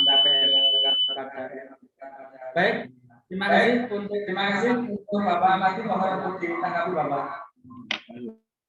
Baik, pertanyaan yang sangat luar biasa sekali. Baik Mas, memang di dalam pembagian bantuan sosial, tadi sudah kami sampaikan, memang itu muaranya adalah soal data. Nah sekarang bantuan itu kami sampaikan tadi dari Kemensos, dari provinsi, dan dari daerah. Semuanya ini muaranya adalah data ini dari Kemensos semuanya. Dari Kemensos. Nah, Kemensos itu sudah memberikan sasaran bantuan itu yang masuk DTKS ataupun non DTKS beserta Buy-in Buy-Dress. Nah, kemudian bantuan itu kuotanya sesuai dengan Buy-in Buy-Dress yang sudah dikirim kepada kami. Dan kami tidak boleh menyimpang dari itu, sebab itu sudah ada petunjuknya, gitu-gitu. Ya. Ini kenapa kemarin sudah terjadi seperti itu. Sehingga ketika di lapangan, bantuan ini terkesan begini, sing kudune entuk malah entuk, gitu ya. Mestinya dapat, nggak dapat, yang pastinya ya dapat malah dapat itu. Terjadi seperti itu. Nah, setelah itu kami melakukan perval. Jadi sekaligus ketika kami membagi bantuan, itu sekaligus perval. Ya. Kemudian data yang kemarin tidak, sing orang sing nggak dapat ya, yang dapat pertanyaan nggak ada orangnya atau linknya tidak ada sebagainya, itu nggak diberikan, udah langsung di delete, ya tadi kemudian dikirim lagi ke Mensos. Tapi setelah datang lagi, bantuan itu turun lagi, ternyata yang hadir ya itu juga, yang kita terima itu juga, gitu ya. Sementara yang penggantinya ini mungkin belum bisa tercover. Ini persoalan. Ini soal data ya. Nah, kemudian memang tidak mudah untuk kita memberikan data. Maka tadi kami sampaikan data itu kadang-kala kami memberikan kepada desa. Pak kasih data untuk kita kembali, formnya seperti ini. Tapi setelah kembali kepada saya, datanya tidak sesuai dengan form. Yang kedua, waktu. Nah, karena apa? Karena waktu yang relatif singkat, sehingga di dalam memberikan data ini ya sok acak-acakan, sok gerumi. Kadang-kala yang kami katakanlah desa gitu saja. Pak Kepala Desa minta data bla bla bla bla. Nah, ternyata data diberikan ya copy paste dan sebagainya. Itu yang terjadi seperti itu. Maka soal data ya itu betul-betul menjadi benar sampai sekarang pun data ini masih kami dalam perbaikan. Nah untuk masalah ini gini, dari tingkat kementerian saat ini baru bersih-bersih data mungkin ini. Jadi sampai kapan data itu bisa bagus itu kami belum bisa ngatur gitu. Jadi kendala pembagian bantuan, apa yang dilakukan jika ada sasaran bantuan yang tidak sesuai. Jadi, gini Mas, nek pinginnya gitu ya, saya itu pingin, nek kira-kira bantuan ini sing tak WIK sore neng, tak alihke gitu saja. Tapi petunjuk dari pusat itu tidak seperti itu. Jadi nggak bisa. Wah itu ya. Itu harusnya kan satu, kalau karena melangkah, kan itu namanya menyimpang. Sebab yang memberi bantuan dari pusat. Seperti itu, ya. Dan langkah apa yang terkait dengan jaduk keterlambat? Ya ini begini, yang pertama kali, mungkin isolasi mandiri sudah selesai, Jadube belum datang. Persoalan yang pertama, dinas sosial itu personil sangat berkurang sekali. Pas saat meledak COVID-19, sak Kabupaten Boyolali itu terdiri dari 200 kelurahan dan desa itu 276 kalau tidak salah, desa dan kelurahan. Nah, kendaraan di sos ki mung siji, rescue sing bingung drop. Tak kasih 30 atau 40 sampai 50 gitu, 50 paket ini wis mencep-mencep, wis ora iso. Nah, ini tak sampaikan dulu ya, kenapa? Kemudian personel kami ya terkait dengan untuk mendistribusikan jaduk, ini kami hanya punya tiga personel. Nah, kemudian kami mengambil kebijakan. Satu, kami memberikan surat kepada Bapak Camat, ketika terjadi karantina mandiri pada rakyatnya atau masyarakatnya di satu kecamatan, itu kami beri kelonggaran. Pertama, permohonannya itu bisa lewat PDF. Ya, setelah itu kami print di kantor. Pak naik ke sebelum sampai proses naik ke kepala dinas untuk didispo kepada kami untuk mendistribusi bantuan itu, kami sudah ambil langkah. Kami sudah calling dengan Pak Kepala Desa atau Pak Camat atau siapapun atau PKSK yang ada di sebuah kecamatan untuk mengambil jaduknya. Jadi kami menggandeng pada teman-teman di kecamatan untuk mengambil. Nah, yang ini distribusi tidak mungkin. Saya distribusikan Juwangi ke Kemusu, ke Wonosegoro, itu sudah 1 hari. Katakanlah, daerah itu kami katakan, kami kelompokkan, satu yang Kemusu, yang Karanggede, yang Juwangi, satu jalur. Ya, ngangkut truk misalnya saya. Ini 1 hari. Sementara permohonan itu tidak hanya daerah sana. Mungkin yang dari daerah Solo, dari Cepogo, dari, kan, gitu, hari itu kan nggak mungkin kami bisa mendistribusi itu, ya toh. Sehingga kami mengajak pada teman-teman yang ada di kecamatan, bahkan desa, untuk bersama. Gini, nek wis ngejoke, tak suruh ngambil. Yang kedua, yang kedua, selama kami masih ada stok, soalnya gini, anggaran itu tidak semudah yang kita bayangkan. Di pemerintah kalau saya aku jalur kayak diwe kan enggak, semuanya pakai proses gitu ya. Tetapi di sini kami sudah mensiasati agar kami selalu stok jaduk ini terkait dengan meledaknya wabah COVID-19. Kami selalu nyetok terus, gitu ya. Sehingga ketika ada perlu kami masih bisa melayani. Cuman ketika kami diskusi ini yang kami terkendala dengan personil dan kendaraan. Nah, sehingga kami punya inisiasi kepada teman-teman yang di kecamatan untuk bisa mengambil sendiri. Maka ketika terjadi pelambatan, ada 2 kemungkinan. Yang pertama, tidak segera dilaporkan, ya, atau dia tidak segera mengambil. Ini kadang-kala ini sering saya menemui orang yang dilaporkan nunggu SOP. Nah ini justru saya kemarin malah justru ya ironis sekali ya. Saya sudah membuat satu kemudahan. Terus yang ngomong PDF kan guys. Laporanmu, permohonanmu lewat PDF, sehingga tak print sendiri. Ini persoalan yang pernah kami alami dan itu real betul, sehingga monggo itu harap dimaklumi. Hampir itu semua wilayah mengalami yang sama, Mas Supriyadi. Dari Kadireso teras ini. Iya, Pak. Oke, ya. Jadi itu. Tapi kadang-kalanya saya seringkali memberikan kepada teman-teman PKSK ataupun pendamping PKH atau Pak Camat atau Kepala Desa, saya pasti mempunyai nomor kontak untuk segera diambil dulu, gitu loh. Padahal sebetulnya itu kalau prosedur menyimpang, tapi ada bicara apa? Lebih mau tanggung lain supaya mereka tidak ada keterlambatan.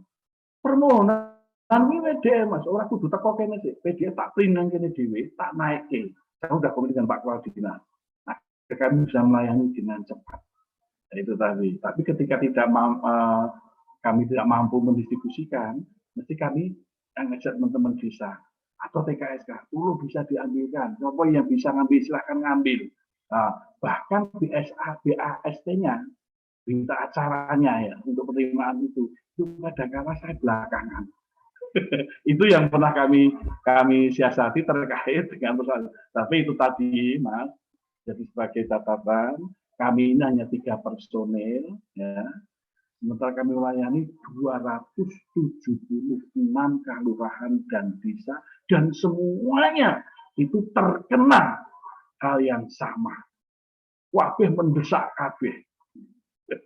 Itu coba dengan bisa bayangkan itu. Nah, makanya kami mengambil langkah itu tadi.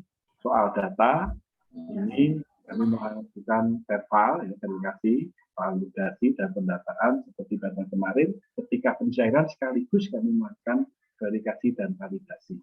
Nah, hasil dari verbal itu sudah kami input kepada kementerian, tetapi itu tadi, setelah kembali kepada kami, ternyata Yojek Podo. Ini saya juga nggak menyangka sama, sana sing dilayani wong sa Indonesia kok. Bukan Boyolali tok apa meneh nek kadiri soto, iya toh? Kan nggak mungkin ya. Tapi yang dilayani kan, iya, maka saya juga nggak menyangka. Yang ada kita memaklumi dan sabar. Kita positive thinking. Seperti itu, Mas Supriyadi ya. Mohon maaf kalau kurang memuaskan ya. Terima kasih. Ya, terima kasih Pak. Pak Ahmadi, mudah-mudahan bermanfaat untuk Mas Priyadi Rianya yang dari Teras. Tadi juga ada pertanyaan yang ditujukan oleh Ibu Dokter kaitannya dengan kejadian kasus di Teras. Mohon pencerahannya Ibu. Waktu Terima kasih, dan sebelumnya kami sangat berterima kasih, ini luar biasa sekali Desa Kadireso yang sudah mempunyai tim kesehatan masyarakatnya ya. Itu nakes-nakes yang di sana sangat luar biasa itu. Meluangkan waktu di sela kesibukannya masih kerso untuk berperan serta di desanya. Itu harus kita berikan apresiasi yang luar biasa. Terima kasih Mas Priyadi. Terima kasih sekali. Kemudian untuk kasus yang kedua, tentang adanya cairan itu yang perlu disedot, itu saya yakin itu adalah karena efusi pleura. Jadi memang kalau misalnya memang tidak ada penyulit atau komorbid yang lain, misalnya yang bersangkutan itu pernah terkena penyakit TBC atau pneumonia seperti itu mungkin memang betul dari COVID-19. Karena memang COVID-19 ini kan sesuatu hal yang baru. Semua peneliti itu masih mencari formulasi yang paling tepat itu sebenarnya bagaimana. Karena sebelum ditemukan ini, varian baru sudah muncul. Penanggulangan seperti ini, varian baru muncul lagi. Nah, seperti itulah. Jadi, ada kemungkinan bahwa memang betul bahwa yang bersangkutan itu terkena komplikasi dari pada saat terkena COVID.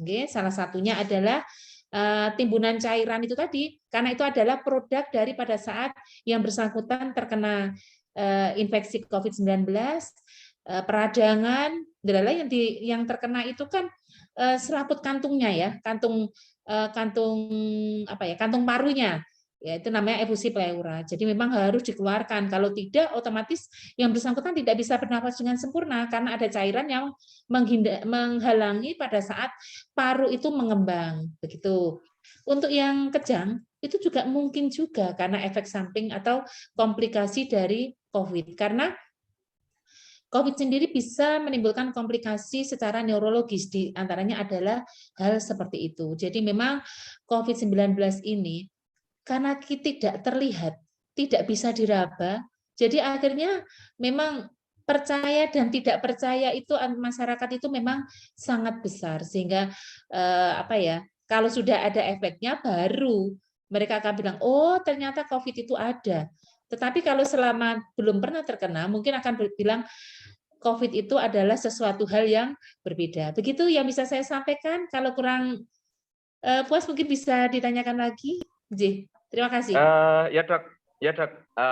Saya kira juga kemarin kita tim juga menganalisa seperti itu, tapi kan kita nggak punya kapasitas untuk menjustis ya. Betul. Untuk langkah lanjutnya, edukasinya apa dok? Ya dok ya.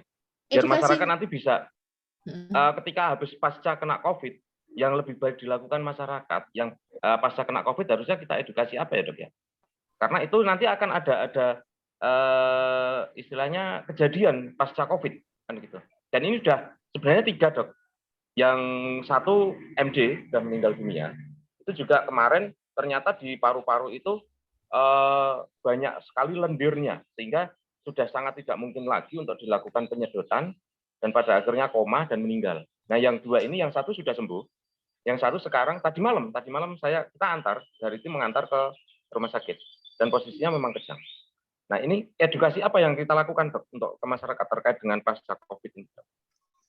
Kalau edukasinya yang perlu bisa saya sampaikan adalah memang sadari, nggih. Jadi harus menyadari dari masing-masing itu kalau ada keluhan apapun, misalnya dulu pernah terkena COVID, entah setelah beberapa minggu timbul gejala sesuatu hal, jangan memutuskan sendiri bahwa itu tidak apa-apa. Silakan berobat. Jadi ke puskesmas yang terdekat, nanti puskesmas akan bisa merekomendasikan harus kemana seperti itu. Karena kalau sudah memutuskan sendiri bahwa nggak apa-apa, cuma begini, sehingga akhirnya setelah ketahuan itu sudah berakhirnya itu sudah dengan komplikasi yang lebih berat, kita menolongnya juga susah. Jadi untuk kader desa, mohon untuk bisa disosialisasikan bahwa ada gejala apapun pasca terkena COVID, silakan untuk koordinasi dengan bidan, minimal dengan bidan desa setempat, atau langsung ke puskesmas setempat, yang terdekat lah, tenaga kesehatan yang terdekat. Jangan lupa untuk memberitahukan bahwa saya pernah terkena COVID, sehingga nanti pemikirannya akan berbeda, begitu, nggih? Ya, itu mungkin Mas Priyadi. Terima kasih, Dok. Salam santun. Oke, baik. Terima kasih Bu Dokter yang telah memberikan pencerahannya untuk kesempatan hari ini. Baik, sebelum saya lanjutkan ke sesi pertanyaan kedua, bagi peserta mohon yang belum mengisi link di absensi, saya mohon untuk segera mengisi agar nanti bisa mendapatkan sertifikat dari panitia. Untuk selanjutnya, satu pertanyaan kita ambil dari chat yang sudah ada.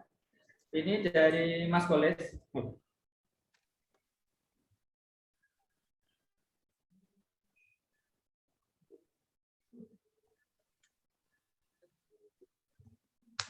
Yang ditujukan kepada Ibu Dokter, kan prokes termasuk 5M kepada masyarakat, khususnya masyarakat perdesaan, Ibu. Di daerah kami mesti kita ketahui bersama bahwa COVID sekarang sudah menurun. Bagaimana kiat-kiat jitu supaya masyarakat tetap melaksanakan perihal tersebut sesuai dengan prokes? Mohon pencerahannya, Ibu. Ya, itu masalah kita bersama sebenarnya. Jadi memang di desa, ya saya kan tinggalnya di Kadipaten, di Kadirejo. Kalau tadi Mas Priyadi Kadireso, saya Kadirejo, Kadipaten Andong. Jadi ya memang masyarakat itu ya seperti tadi, saya matur, karena merasa bahwa tidak apa-apa, tidak ada apa-apa, karena sekarang berita meninggal itu sudah sangat menurun. Dulu gampang diatur karena sebentar-sebentar ada berita innalillahi, ya. Kalau sekarang kan sudah tidak, tetapi kita tetap saling mengingatkan. Jadi istilahnya memang kesadaran itu harus kita tumbuhkan melalui ya masyarakat sekitar lah, nggih. Apalagi masyarakat yang dihormati atau dipercaya itu untuk tetap menggalakkan untuk pemakaian prokes. Minimal yaitu tadi, masker itu jangan lupa, dan cuci tangan pakai sabun itu yang perlu kita galakkan. Memang perjuangan kita bersama. Kalau kiat-kiatnya ya memang kepedulian dengan sesama, saling mengingatkan.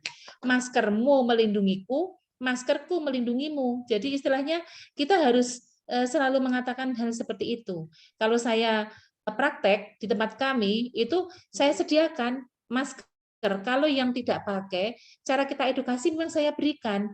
Monggo Pak dipakai. Nanti untuk selanjutnya di rumah juga kalau keluar, monggo silahkan untuk dipakai. Begitu. Memang ini butuh terus-menerus, kita tidak boleh bosan yang tahu untuk saling mengingatkan. Begitu mungkin yang bisa saya sampaikan. Baik, terima kasih Ibu atas pencerahannya yang luar biasa hari ini. Dan apa yang disampaikan oleh Bapak Bu Dokter semoga bermanfaat bagi kita semua. Kita berikan apa semangat yang mulia. Baik, teman-teman, perkara Karang Taruna yang ada di desa dan kecamatan, marilah kita rapatkan barisan untuk membahu bekerjasama dengan stakeholder yang ada di daerah dalam upaya penanganan COVID-19 di wilayah kita masing-masing. Semoga pandemi ini secara berakhir, kita berharap bisa beraktivitas bersama-sama dan semoga tidak mendapat yang hari mencapai bermanfaat bagi kita semua. Salam kajian yang maha. Terima kasih dan mohon maaf apabila ada kesalahan dan tidak saya terima kasih untuk narasumber yang telah berkenan bergabung pada siang hari ini. Belali Metal, Karang Taruna Jaya, Karang Taruna Desa. Assalamualaikum warahmatullahi wabarakatuh. Bagus, sebelumnya saya persilakan kepada Mbak Rizky. Terima kasih Pak Naryo. Saya ingatkan kembali untuk peserta webinar pada siang hari ini untuk mengisi absen di link yang sudah disediakan karena akan mendapatkan sertifikat. Dan giveaway pada webinar kedua kali ini kita berikan kepada yang pertama Bapak Priyadi Wiryana dari Teras, yang kedua Bapak Suhardi Handoyo dari Nogosari, ketiga, Bapak Agus Sulis dari Nogosari, Bapak Nurkolis dari Nogosari, Bapak Yusuf Andi dari Doplang, Opo A53 dari Sawit, dan Kades Keongan. Ini nanti akan dihubungi oleh panitia. Terima kasih teman-teman peserta webinar pada siang hari ini atas partisipasinya dalam mengikuti acara webinar yang kedua dengan sangat antusias. Semoga ilmu yang kita dapatkan ini bermanfaat dan menambah wawasan kita bersama. Cara telah kita lalui. Apabila saya selaku host ada kesalahan, mohon dimaafkan. Sampai jumpa di webinar selanjutnya. Salam Aditya Karya Mahatma Yuda. Wassalamualaikum warahmatullahi wabarakatuh. Waalaikumsalam warahmatullahi wabarakatuh.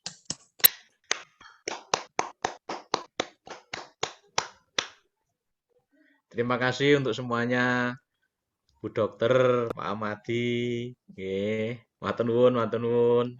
Sami-sami. Oke. Terima kasih. Live ya. Izin live ya. Ya. Dadah. Mbak Resti, matur nuwun sangat. Iya. Matur nuwun Mas Wir. Sehat. Sehat, Pak. Oke. Salam Kang Gendaru, Pak. Oh, oke, siap. Daru sales kula Pak nih, Pak. Oh, oke, siap.